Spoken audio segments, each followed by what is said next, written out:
Près d'un Français sur deux utilise déjà l'IA générative, plus de 110 000 agents publics travaillent avec un assistant IA, et dans le même temps, les cybercriminels s'en servent pour lancer des attaques toujours plus sophistiquées.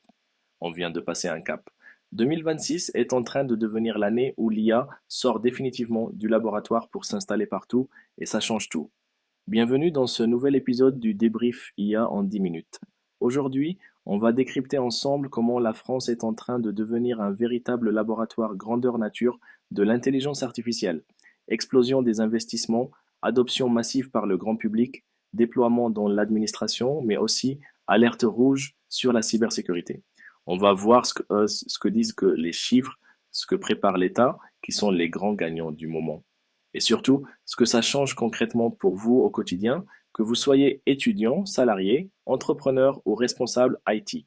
On commence avec le premier gros morceau, le bilan du sommet de Paris sur l'IA et la stratégie française. Première info clé. Un an après le sommet de Paris sur l'IA, le gouvernement affiche un bilan très offensif. Selon les chiffres relayés notamment par Clubic, les startups françaises spécialisées en intelligence artificielle ont levé 2,6 milliards d'euros en 2025. Et dans ce total, il y a un mastodonte, Mistral AI, qui capte à elle seule environ 1,7 milliard d'euros. Pourquoi c'est important? Parce qu'on voit se dessiner un véritable champion européen des grands modèles de langage, capable de rivaliser, au moins partiellement, avec les géants américains comme OpenAI, Google ou Anthropic. Mistral n'est plus seulement la petite pépite française, c'est devenu un acteur central de la stratégie de souveraineté numérique. Autre élément fort du bilan, l'administration française se met elle aussi à l'IA. Plus de 110 000 agents publics utiliseraient déjà un assistant IA, basé justement sur les modèles de Mistral. L'idée, c'est d'augmenter la productivité des services publics, aide à la rédaction de courriers, synthèse de documents, préparation de réponses aux usagers. En parallèle, l'État finance aussi des projets de recherche et d'innovation. 23 projets IA ont été sélectionnés pour une enveloppe de 10 millions d'euros, notamment dans la robotique, la santé et la cybersécurité. On n'est donc pas uniquement sur du discours, mais sur un début de déploiement très concret. Retenez de cette première séquence deux messages. 1. La France assume une stratégie ambitieuse en IA avec un champion national, Mistral. 2. L'administration devient un terrain d'expérimentation massive pour les assistants IA. On enchaîne avec la deuxième grande tendance, l'adoption express de l'IA générative par les Français. Le baromètre du numérique 2026, publié par l'ARECEP et analysé notamment par Boursorama, Le Monde et Merinfo, donne des chiffres très parlants. D'abord, le taux d'utilisation. 48% des Français déclarent déjà utiliser l'IA générative. Pour vous donner une idée, c'est une adoption plus rapide que celle d'Internet ou du smartphone à leur époque.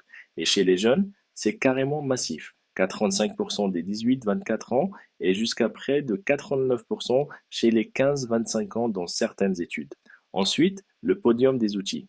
Sans surprise, ChatGPT domine très largement. Autour de 63 à 66% des utilisateurs d'IA générative déclarent l'utiliser. Derrière, on retrouve Gemini de Google, autour de 13%, puis Mistral, aux alentours de 6%. Ça montre deux choses. D'abord, la puissance de frappe des acteurs américains en termes de marque et de distribution. Ensuite, que Mistral, malgré sa taille plus modeste, arrive déjà à se faire une place. Qu'est-ce que les Français font avec ces outils? Principalement trois choses. Rechercher de l'information à 70% et plus. Rédiger ou corriger des textes, que ce soit des mails, des rapports, des CV ou des lettres de motivation, et générer des idées, idées de contenu, d'activités, de projets, de formulation. Chez les plus jeunes, un usage ressort très fort, l'aide aux devoirs et aux révisions. Près des trois quarts des jeunes utilisateurs déclarent se servir de l'IA pour leurs travaux scolaires ou universitaires. Enfin, point intéressant, la méfiance recule. Un peu plus de la moitié des Français restent méfiants, mais ce taux baisse par rapport aux années précédentes. Autrement dit, plus on utilise l'IA, plus on s'y habitue et plus elle se banalise. On va maintenant zoomer sur un autre volet, la dimension internationale et les annonces d'investissement autour du sommet pour l'action sur l'IA. Ce sommet, organisé à Paris au Grand Palais, a réuni des responsables politiques, des experts et des industriels du monde entier. L'objectif officiel, parler régulation, impact sociétaux, IA de confiance. Mais en coulisses, Il s'agit aussi clairement d'envoyer un signal. La France veut être un lieu central de la gouvernance de l'IA. Plusieurs annonces ont été mises en avant.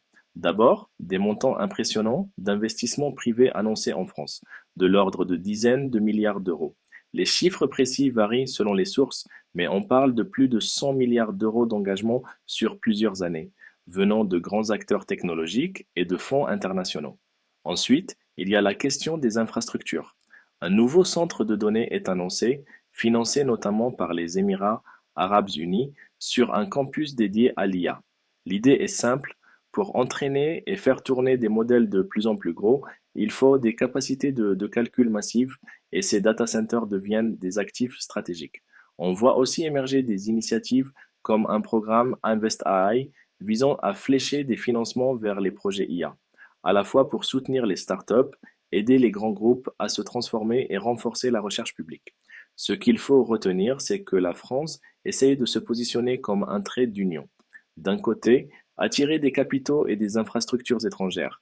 De l'autre, défendre une vision européenne d'une IA régulée, respectueuse des droits fondamentaux et de la vie privée. Mais évidemment, plus l'IA se déploie, plus la question des risques devient centrale. Et c'est notre quatrième actualité, l'alerte de l'ANSSI sur l'usage de l'IA générative par les cyberattaquants. Le CERT-FR, qui dépend de la NSI, a publié une synthèse très claire. Les modèles d'IA générative, ceux-là même que le grand public utilise pour rédiger ses mails, sont aussi devenus des outils pour les hackers. Concrètement, ces modèles sont utilisés à plusieurs étapes d'une attaque informatique. Au début, pour profiler les victimes, c'est-à-dire analyser des données publiques, des réseaux sociaux, des fuites de données, afin d'identifier les personnes les plus vulnérables.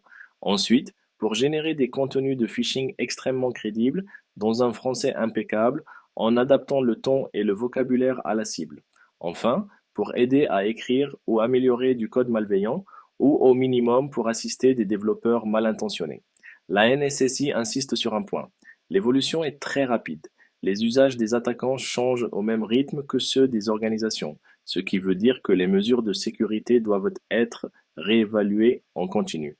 On ne peut plus se contenter d'une formation phishing une fois par an et d'un antivirus. Pour les entreprises, les administrations, mais aussi les particuliers, ça implique plusieurs choses. Renforcer la sensibilisation, même si un mail a l'air parfaitement rédigé, il peut être frauduleux. Encadrer les usages internes de l'IA. Quels outils ont le droit d'être utilisés? Avec quelles données? Selon quelle politique de sécurité? Et pousser les éditeurs de modèles à intégrer davantage de protection, de filtres, de détection d'abus. On arrive à notre cinquième bloc. Qu'est-ce que tout ça dit, plus largement, de l'année 2026 pour l'IA en France et en Europe? Plusieurs analyses, notamment dans le Journal du Net et dans les études sur l'IA en entreprise, convergent. 2026 ne sera pas forcément une année de découverte, mais une année de structuration. D'un côté, les usages explosent. La moitié des Français utilisent l'IA, près de 9 jeunes sur 10. Des millions de salariés commencent à demander à leurs outils bureautiques de résumer, de rédiger, de traduire. L'IA est en train de devenir un réflexe, comme chercher sur Google ou envoyer un message. Dans les entreprises, on voit apparaître des postes de responsables IA, des directions data and IA, des programmes internes pour déployer des assistants dans les métiers.